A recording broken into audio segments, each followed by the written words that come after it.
Alright guys, check it out. Laverne's and Shirley, their brand new wading pool.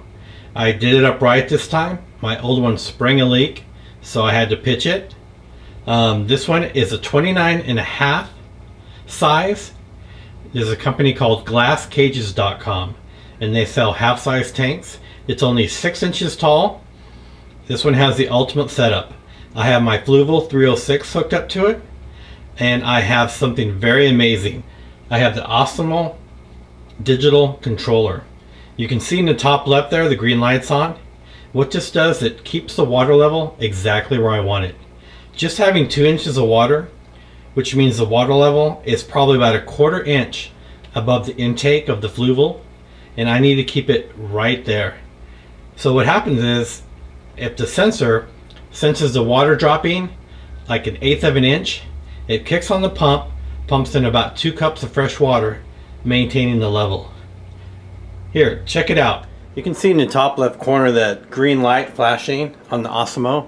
That means that it's indicated that the level is low, and it cycles on and off every 15 minutes. So when that 15 minutes comes up, it's going to shoot some water about a cup in, just to kind of level it off. You'll see here in just a sec.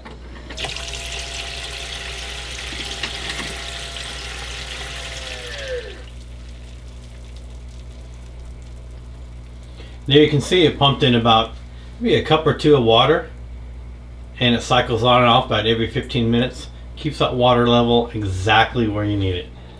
Alright, here's a shot underneath my pen. You can see on the left I have my Fluval 306. I keep it in a bucket just in case it leaks a little bit, which it doesn't. And then on the right you can see I have the Osmo Digital Controller, the pump, submerged in some fresh water that it can draw from to keep the tank just where I want it. The Osmo pump just sits right down in some fresh water. You can see it's just a small pump with the tube hooked up to it, and then the white cord goes up to the Osmo Digital Controller. And you just keep it down in there, and I keep refilling it. It's just a gallon jug of water from Walmart. Here's a shot in the back. You can see I drilled holes so the tubes will run out really clean. I didn't want them walking back here and having to trip over the wires or trip over the cords. Here's a shot of the Osmo Digital Controller. On the left hand side, the white wire goes down to the pump. The one in the middle is a USB, which goes to the sensor, and on the right is the power. When you have a constant green on the level, it means everything's good. When it's pumping, obviously the pump light will flash on and off. And then for some reason I don't have fresh water available down below, the alarm will sound and the middle one will flash red, let me know, hey, you need to provide some water to pump. Here's a shot of everything hanging off the back. On the far right there is the out water from the Fluval 306. And then the next, that's where the water pumps up from the Osmo pump. And then a little further, this is a sensor. This is where it reads the water, and if it drops below 1/8 of an inch, then it's going to kick that pump on. It's going to keep that water exactly where I want. And then the right here is the intake, and that intake is just probably about 1/4 of an inch below the water.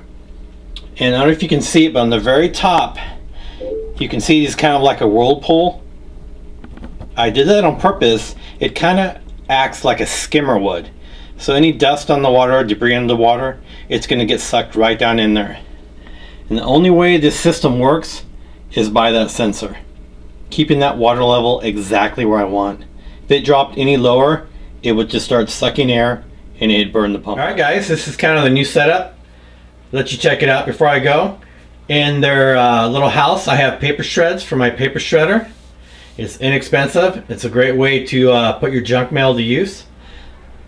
I have their heat pad and overhead ceramic heat right up against their little house. And then on the right there is their nighttime moon bulb, in case they want to come out and get a little warmth at night. And you can see there's no carpet in there because the old pool sprung a leak and I had to toss it. And that's basically it. The new wading pole kind of takes up more space, but that's fine. I have plenty of it. Alright guys, take care.